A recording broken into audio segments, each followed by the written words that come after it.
Nurul Aini, daripada skrin kecil ke takhta kemewahan di usia 42 tahun. Di sebalik senyuman menawan yang menghiasi wajahnya di kaca televisyen, Nurul Aini menyimpan satu kisah luar biasa. Kisah yang tidak ramai tahu, kisah yang membuat ramai terdiam bila mendengar. Pada tahun 2025, wanita yang pernah melangkah gugup ke dunia seni 2 dekad lalu itu kini berdiri megah sebagai salah satu selebriti terkaya Singapura. Dengan gaya hidup yang bukan sahaja mewah, malah luar jangkaan. Dan pada usia 42, dia bukan sekadar artis, dia adalah ikon kemewahan, simbol kejayaan wanita moden, dan bukti hidup bahawa mimpi besar memang boleh menjadi kenyataan. Rumah agamnya di Sentosa Cove bernilai lebih 15 juta dolar Singapura, sering menjadi bahan bualan dalam kalangan elit dan juga peminat setianya. Dikelilingi lautan tenang dan bertabur lampu kristal Itali, istananya lengkap dengan bilik pawagam peribadi, galeri seni kontemporeri, dan kolam renang infinity menghadap Selat Singapura. Di garaj bawah tanah pula tersusun rapi koleksi kereta mewah, sebuah Lamborghini Urus Rona emas mate, Porsche Taycan Electric serba baharu, dan 2 Bentley, satu untuk kegunaan harian, satu lagi khas untuk red carpet events. Namun, kemewahan yang diraihnya bukan datang sekelip mata. Nurul Aini membina empayarnya bukan sekadar melalui lakonan. Beliau bijak memanfaatkan platform social media yang dimilikinya. Setiap satu muat naik Instagramnya kini boleh mencecah sehingga $30,000 bagi satu hantaran berbayar. Dengan lebih 2.5 juta pengikut setia, jenama-jenama mewah dari Louis Vuitton, Dior sehinggalah ke jenama tempatan eksklusif berebut untuk menempah ruang dalam naratif kehidupannya.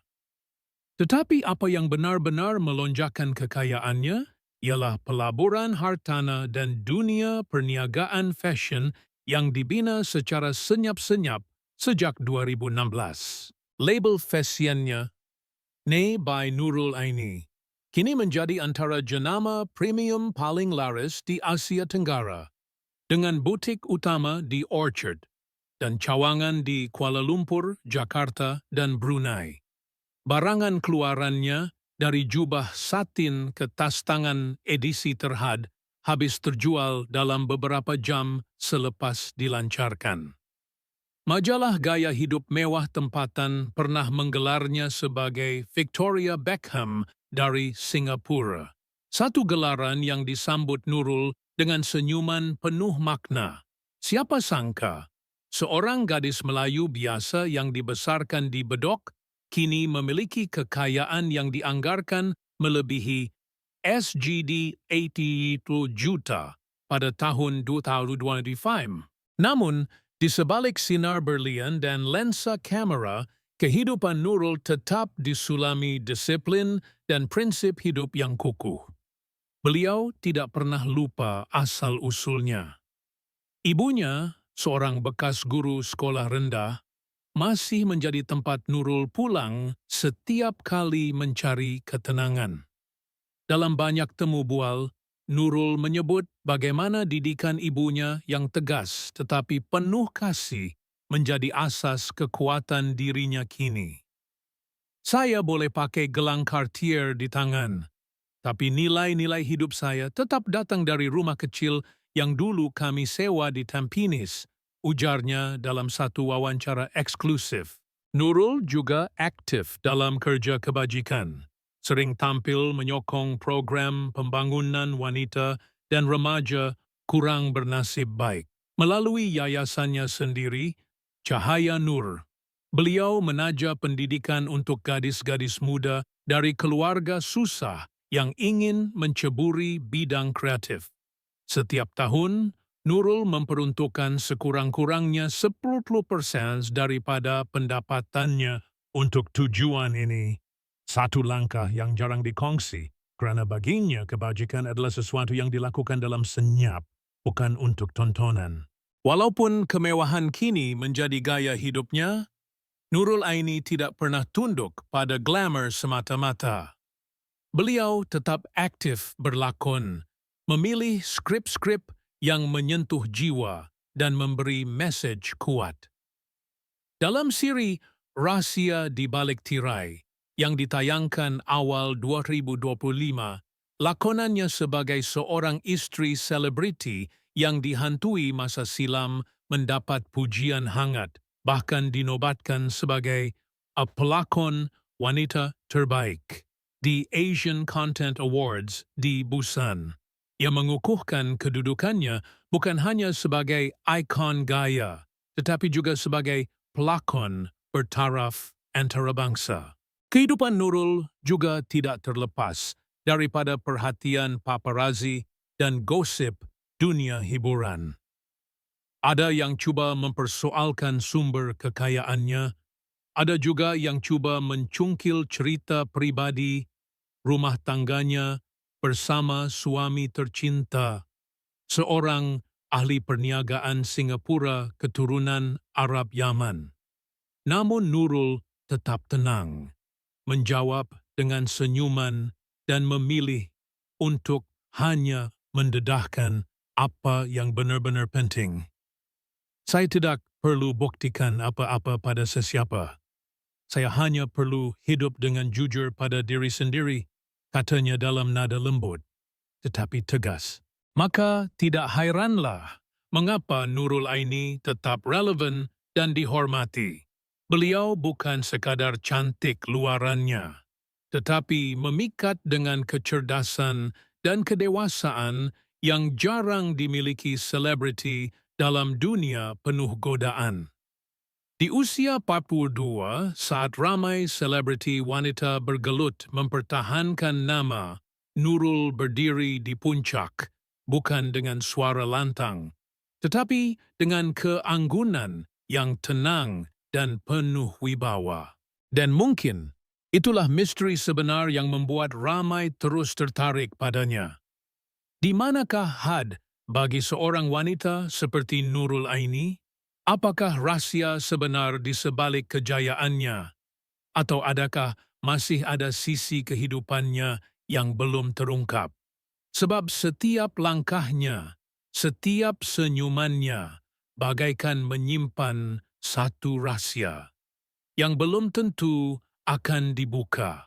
Bahkan untuk kita yang mengikutinya dari jauh.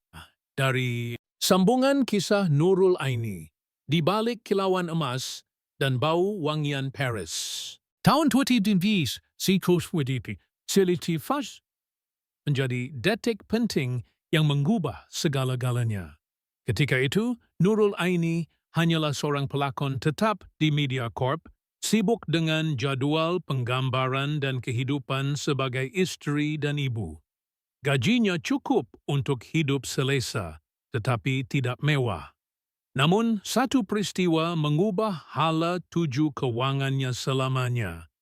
Pelaburan pertamanya dalam dunia hartanah. Ketika rakan artis lain memilih untuk membeli kondominium baru, Nurul membuat keputusan berani.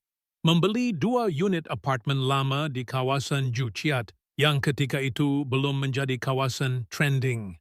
Dengan bantuan seorang kenalan lama, seorang bekas arsitek yang pernah menyimpan hati padanya sejak zaman sekolah, Nurul berjaya mengubah unit-unit lama itu menjadi rumah butik berkonsepkan peranakan modern.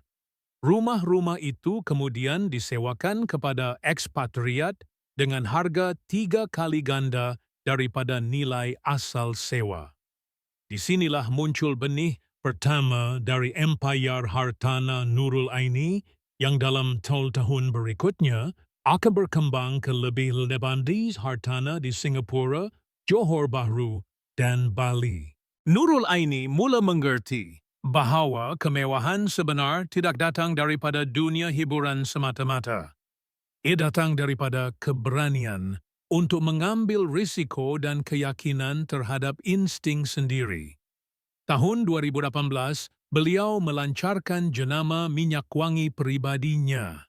Anai diinspirasikan oleh campuran bawang gaharu dan ros Bulgaria yang selalu dipakai oleh neneknya sewaktu kecil.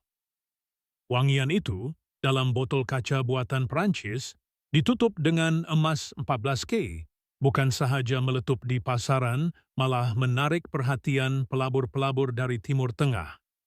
Dalam diam, jenama kecil itu kini telah menjadi sebahagian dari satu konglomerat kecantikan antarabangsa. Namun, di balik pencapaian-pencapaian itu, Nurul tidak pernah benar-benar membuka kisah tentang kenalan arsitek tadi.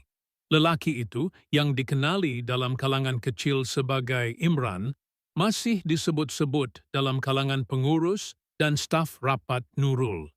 Mereka pernah beberapa kali dilihat bersama di Milan dan Tokyo, namun Nurul selalu menyebut dia hanya sahabat lama. Anehnya, Imran tidak mempunyai sebarang media sosial, tidak ada gambar bersama, tidak ada pengesahan apapun. Ia menjadi tanda tanya yang menggantung di segenap kalangan industri. Adakah dia pelabur sebenar di balik kemewahan Nurul, atau hanya bayang-bayang masa lalu yang enggan hilang? Tahun 2021, Nurul mengejutkan ramai dengan pembelian sebuah yacht pribadi bernama Cahaya. Bukan sahaja dilengkapi helipad dan ruang makan mewah, kapal layar ini dikatakan dilengkapi ruang meditasi bawah air, direka khas untuk Nurul mengasingkan diri dari dunia. Dalam satu temu bual langka, beliau berkata, "Saya kadang tidak percaya semua ini milik saya. Ada masa saya hanya mahu diam di dek kapal memandang laut dan biar semuanya berlalu tanpa saya." Ucapan itu memberikan kesan mendalam. Adakah kekayaan membawa kebahagiaan mutlak? Atau adakah dia sedang menyorokkan sesuatu yang lebih mendalam, lebih pribadi? Kehidupannya semakin glamour, namun semakin tertutup. Tahun 2023, suaminya, yang selama ini dikenali sebagai seorang tokoh perniagaan dalam bidang teknologi halal, tiba-tiba menarik diri dari semua urusan awam. Tiada lagi sidang media, tiada lagi penampilan bersama Nurul di Majlis Karpet Merah. Tiada pengumuman, tiada kenyataan. Hanya satu kepingan gambar paparazzi di Zurich menunjukkan Nurul berjalan seorang diri tanpa cincin kawin. Ia segera menimbulkan spekulasi. Adakah mereka telah berpisah secara rahsia? Tapi Nurul tetap membisu. Dalam satu caption Instagram, beliau menulis ringkas, "Some chapters end quietly." Apapun yang terjadi, ia tidak menghentikan aliran kemewahannya. Pada awal 2025, Nurul memperkenalkan penthouse miliknya di Dubai, dihiasi oleh karya seni digital NFT eksklusif dan robot pembantu AI pribadi bernama Zara, yang hanya menjawab suara Nurul. Pakaian hariannya, gaun custom Chanel dan Balmain, dipesan terus dari Paris. Di pergelangan tangan, jam Patek Philippe model langka, hanya ada 3 di dunia. Di mata orang luar, dia hidup dalam impian, tetapi dalam senyuman Nurul ada satu bentuk kesedihan yang tidak dinamakan. Seorang staf lama yang pernah menjadi pembantu pribadi Nurul selama 8 tahun pernah berbisik dalam satu temu bual tidak rasmi. Dia baik hati, sangat pemurah, tapi ada malam-malam dia menangis sendiri di bilik, sambil dengar lagu-lagu lama zaman dia mula berlakon. Saya rasa dia rindu sesuatu atau seseorang. Namun siapa dan mengapa? Nurul Aini, pada usia 42 telah mencapai semua yang orang boleh bayangkan, bahkan lebih. Tetapi semakin tinggi dia terbang, semakin sukar untuk sesiapa benar-benar tahu apa yang ada dalam hatinya. Rumah, kereta, kapal, layar, jam tangan, koleksi berlian, semua itu ada. Tapi ada sesuatu yang masih belum lengkap. Dan mungkin, seperti kata-katanya sendiri, kemewahan tak pernah menutup sunyi. Ia cuma membuat sunyi itu lebih senyap. Dan begitulah, setiap langkahnya yang bergema di atas lantai marmar kediaman mewah membawa bersamanya rahasia-rahasia yang belum pernah terungkap. Setiap pagi, tepat jam 6.15, sebelum matahari benar-benar memecah langit Singapura, Nurul Aini akan turun ke dapur rumahnya sendiri. Bukan dapur moden utama yang digunakan oleh pembantu rumah, tetapi dapur kecil di belakang, berdinding bata lama dan masih menyimpan bau rempah kari dari masa silam. Di sinilah setiap hari dia akan menyeduh kopi secara manual menggunakan teko enamel milik arwah neneknya. Bau kopi dan bunyi bisikan ombak tiruan dari kolam infinity mencipta irama pagi yang hanya dia fahami. Detik sunyi itu bukan sekadar rutin. Itu adalah masa untuk dia berbicara dengan dirinya yang terdalam, Nurul yang dulu, sebelum cahaya kilat kamera menyilaukan reality. Nurul Aini bukan dilahirkan di dunia yang mudah. Ayahnya seorang pemandu lori, ibunya guru mengaji. Rumah sempit di Bedok yang dulu mereka diami berkongsi tandas dengan 3 keluarga lain. Nurul kecil tidak pernah mengenal kasut kulit atau tas tangan berjenama. Yang dia tahu hanya bau minyak, rambut ayah, dan bunyi radio lama yang dipasang sepanjang malam. Tapi ada sesuatu dalam matanya waktu itu, ketegasan, keinginan, dan juga kesedihan. Dia tidak pernah benar-benar ceria, kata gurunya di sekolah rendah. Dia selalu nampak macam ada sesuatu yang disembunyikan dalam diam, ujar mereka. Dan mungkin mereka betul. Tahun 2003, dia mula menjejakkan kaki ke dunia seni. Bukan melalui agensi besar, bukan melalui pencarian bakat. Nurul hanya ikut kawannya menghadiri uji bakat. Dialah satu-satunya yang tidak membawa resume atau gambar muka, tapi dialah satu-satunya yang dipilih. Ironi atau takdir. Namun, industri tidak pernah mudah untuk wanita seperti Nurul. Dia bukan keturunan selebriti, tidak punya nama besar, dan lebih perit, dia terlalu biasa untuk dianggap glamour pada waktu itu. Komentar-komentar sainis seperti kenapa dia yang dapat watak ni dan dia ni siapa sebenarnya menjadi makanan harian. Tapi dia diam dan bekerja 2 kali ganda. Dalam diam, dia belajar tentang kamera, pencahayaan, gerak tubuh. Semua teknik yang tidak pernah diajar dalam kelas. Setiap kegagalan dia simpan. Setiap kejayaan kecil dia rayakan dalam senyap dengan sepinggan nasi lemak bungkus di beranda rumah sewanya. Satu persatu peluang datang, tetapi juga satu persatu orang pergi. Nurul pernah bertunang ketika usia 27 dengan seorang dokter muda. Hubungan itu berakhir mendadak hanya seminggu sebelum pernikahan. Tidak ada kenyataan media, tidak ada air mata di kaca TV. Tapi mereka yang rapat tahu.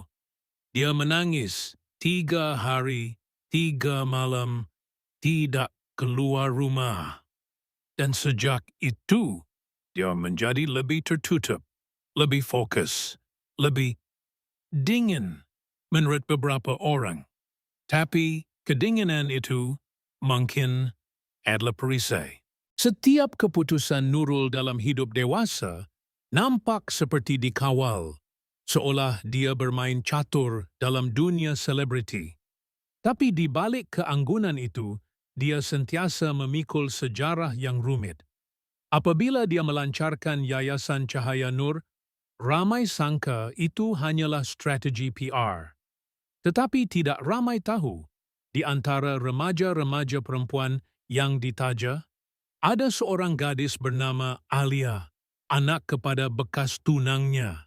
Ya, walaupun hubungan mereka tidak kesampaian, Nurul secara diam masih menaja pendidikan anak perempuan lelaki itu hingga ke luar negara. Dia tidak pernah mengaku, tidak pernah mencari perhatian media. Tapi ada sesuatu dalam matanya setiap kali topik itu disentuh. Lembut, jauh, dan penuh rahsia. Imran, arsitek misteri, kembali muncul dalam kisah ini secara perlahan. Beberapa sumber mendakwa dia kini menetap di Marrakesh dan beberapa harta di bawah nama Nurul di Maghribi mungkin sebenarnya hasil usaha sama mereka. Tapi anehnya, Nurul tidak pernah menyebut nama itu secara langsung. Dalam satu temu bual radio, apabila ditanya, adakah dia masih percaya pada cinta, Nurul hanya menjawab, cinta itu bukan semestinya bersama. Kadang-kadang ia hanya perlu ada. Dan cukup di situ. Ada satu petikan nota tulisan tangan yang ditemui terbingkai di ruang kerja pribadinya. Antara buku-buku tentang seni bina dan falsafah Islam klasik. Apapun yang tidak dimiliki, belum tentu tidak dirasai. Dan yang tidak terlihat, selalunya paling nyata. Siapa yang menulisnya? Adakah itu catatan pribadi?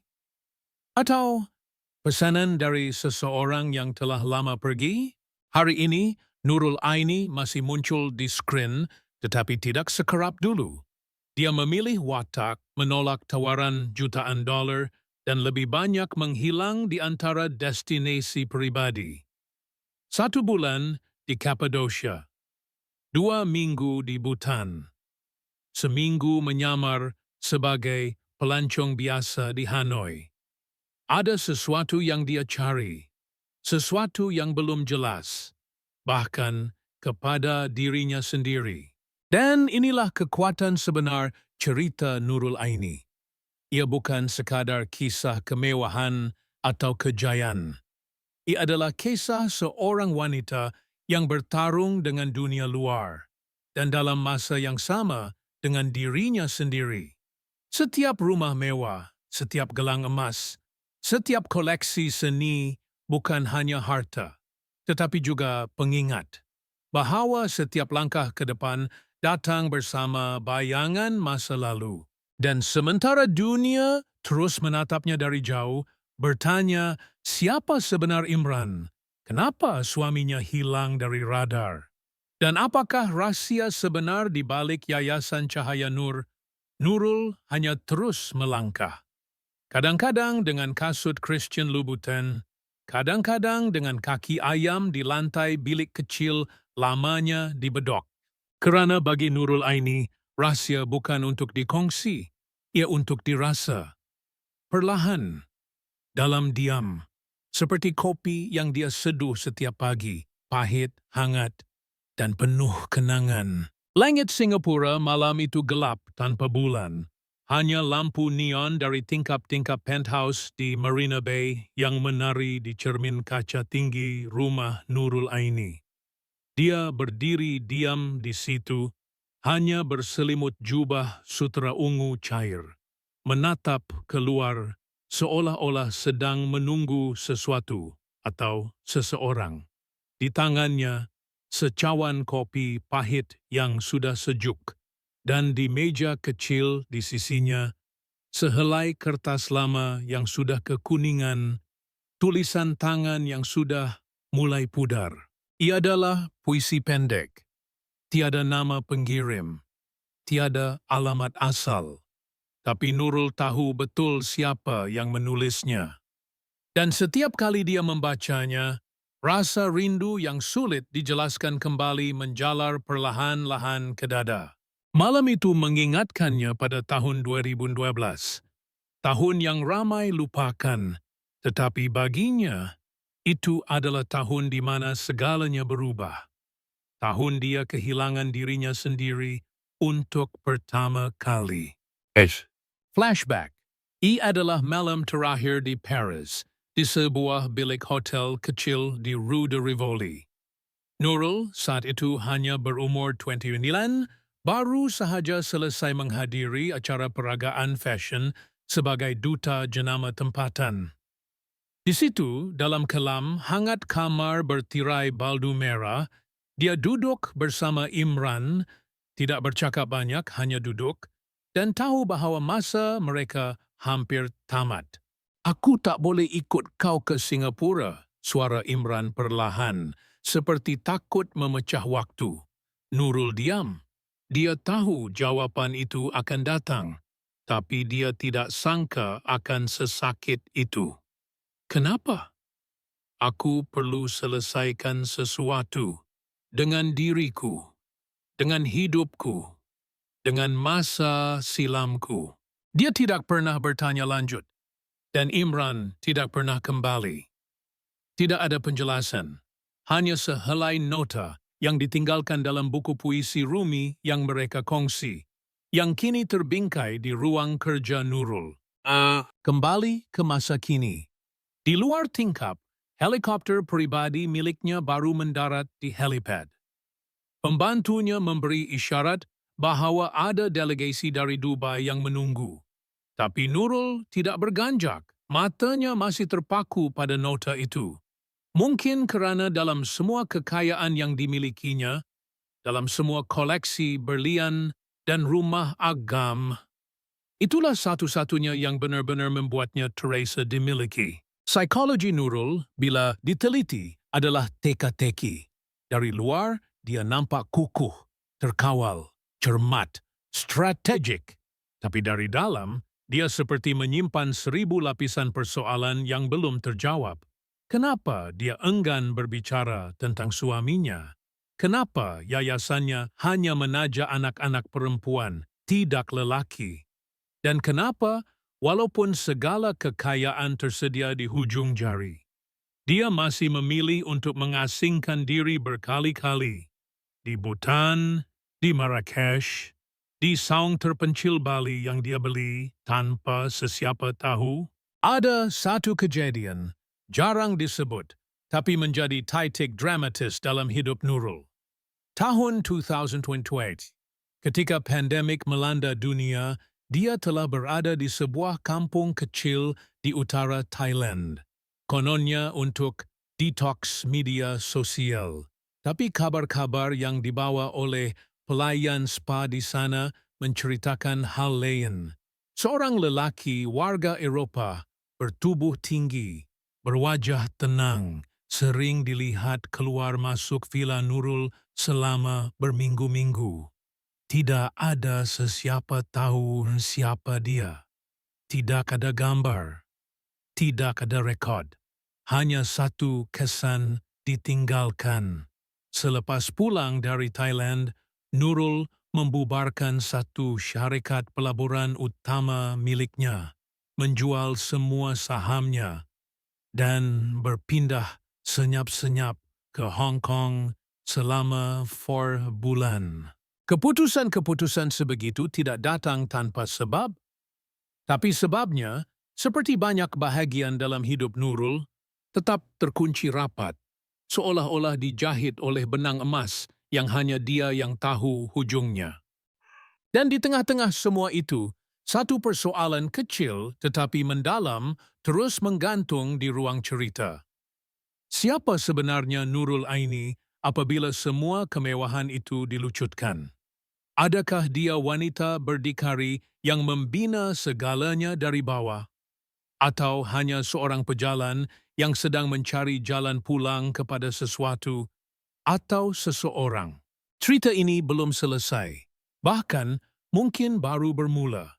Kerana ada sesuatu dalam hidup Nurul yang belum pernah diceritakan. Sesuatu yang, jika terungkap, akan mengubah cara dunia melihatnya. Tapi untuk sekarang, dia memilih diam. Dan kira hanya mampu meneka dari bayang, dari serpihan, dari puisi tanpa nama. Dan malam itu, langit Singapura tetap gelap, seolah meniru warna gaun satin yang Nurul Aini kenakan ketika dia perlahan-lahan melangkah ke balkoni di tingkat 38. Angin membelai rambutnya, membawa bersamanya aroma garam dari laut jauh dan bau samar dari bunga melati yang ditanam sendiri, jenis yang neneknya dulu suka rendam dalam air mandian subuh. Di bawah sana, kota sibuk berdenyut seperti biasa. Tapi di atas sini, dunia terasa seperti terhenti. Hening, beku. Di tangan kanannya, telefon pintar berkelip. Mesej suara baru dari seseorang bernama Z hanya dikenali begitu. Dia tidak membukanya. Belum. Atau mungkin tidak akan pernah. Dan di tangannya yang kiri, masih cincin perak itu, bukan cincin perkahwinan, tetapi satu cincin lama yang pernah dibelikan seseorang di pasar antik Istanbul lebih dari 10 tahun lalu. Dia masih menyimpannya. Kenapa? Di ruang tamu, piano klasik Steinway yang tidak pernah disentuh itu mengeluarkan bunyi klik. Bunyi dari jam dinding Perancis abad ke-19 yang Imran hadiahkan sebelum menghilang. Nurul menoleh, sedikit terkejut, lalu tersenyum kecil.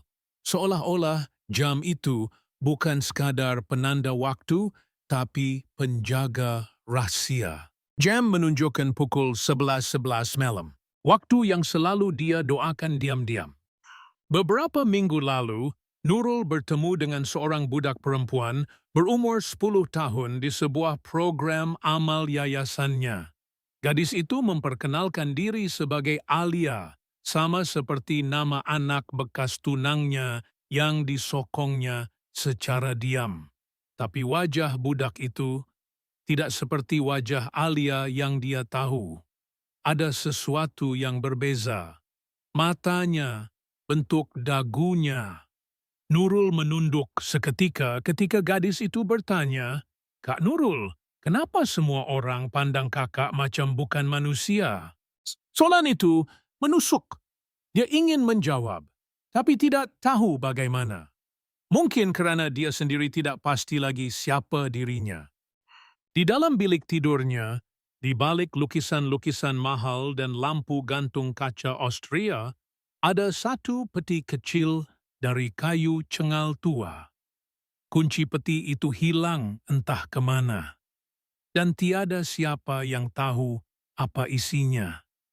Mungkin hanya kertas usang, mungkin gambar lama, mungkin sekeping tiket penerbangan yang tidak pernah digunakan, atau mungkin tidak ada apa-apa.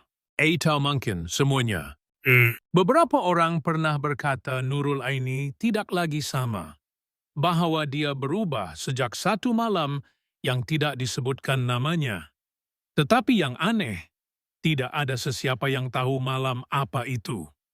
Tidak pembantunya, tidak manajernya, tidak suaminya, kalau dia masih layak digelar begitu.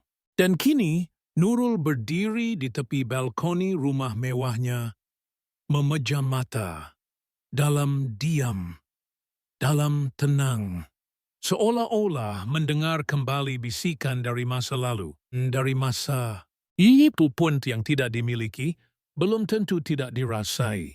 Suara itu datang lagi, atau hanya gema dari kenangan.